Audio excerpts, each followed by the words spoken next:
अस्सलामुअलैकुम एवरीवन, उम्मीद है आप सब खैरियत से होंगे। आज हम बनाएंगे ढाबा स्टाइल मसाला भिंडी। सबसे पहले हम 4 टेबल स्पून के करीब कुकिंग ऑयल ऐड करेंगे।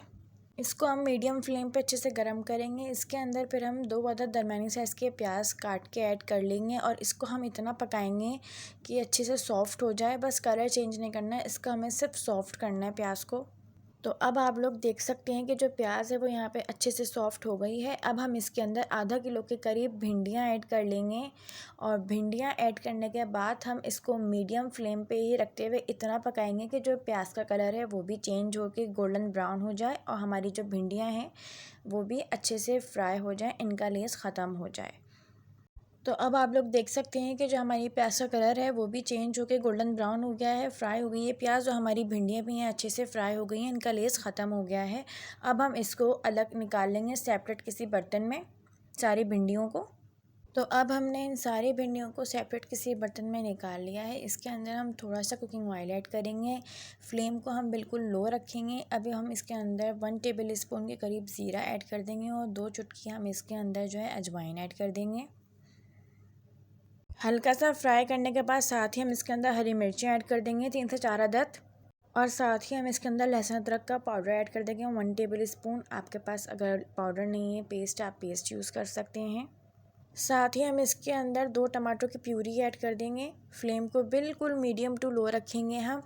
प्यूरी ऐड करते के साथ ही हम इसके अंदर 1 टेबल स्पून के करीब पिसी हुई मिर्चियाँ ऐड करके इसको अच्छे से मिक्स कर लेंगे। तो आप लोग देख सकते हैं कि जो हमारा पेस्ट है यहाँ कितना अच्छे से तैयार हो गया है। अब हम इसके अंदर 1/2 टीस्पून के करीब हल्दी ऐड कर देंगे। 1 टीस्पून हम इसके अंदर जो है धनिया पाउडर ऐड कर देंगे। 1/2 से भी कम टीस्पून के करीब हम गरम मसाला ऐड कर देंगे। थोड़ा सा नमक अपने टेस्ट के हिसाब से इसमें ऐड कर लेंगे। इन सब स्पाइसेस के ऐड करने के बाद हम इनको अच्छी तरीके से मिक्स कर लेंगे और फ्लेम को बिल्कुल हम लो रखेंगे ताकि मसाला हमारा चिपके ना।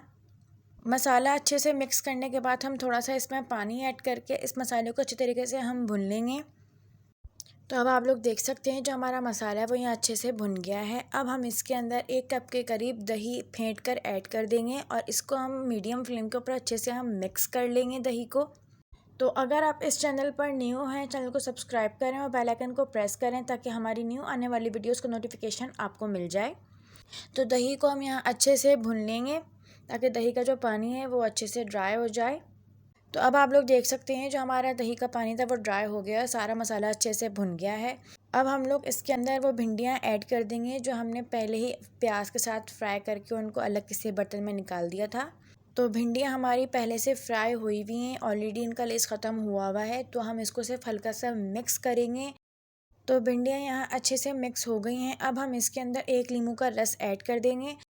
अच्छे से मिक्स करने के बाद हम इसको 3 से 4 मिनट का दम दे देंगे क्योंकि भिंडियाँ हमारी ऑलरेडी फ्राई हुई हुई हैं। तो इनको सिर्फ हम 3 से 4 मिनट का दम देंगे। 3 से 4 मिनट हो गए हैं। तो अब आप लोग देख सकते हैं हमारी भिंडियों का कितना अच्छा कलर आया है, कितना अच्छे से सारा मसाला भुन गया है। इनको हम हल्के से मिक्स करेंगे। तो ये है जी हमारी मसाला भिंडियों का फाइनल लुक। अब हम इसको डिश आउट कर लेंगे। इसके ऊपर हम थोड़ी सी अदरक को गार्निश कर लेंगे। अगर आपको वीडियो अच्छी लगी तो लाइक करें, कमेंट करें एंड शेयर करें अपने फ्रेंड्स में और चैनल को सब्सक्राइब करना मत भूलिएगा। मज़ीद ऐसी रेसिपीज़ के लिए हमारा चैनल डिलीशियस मील सब्सक्राइब करें। शुक्रिया।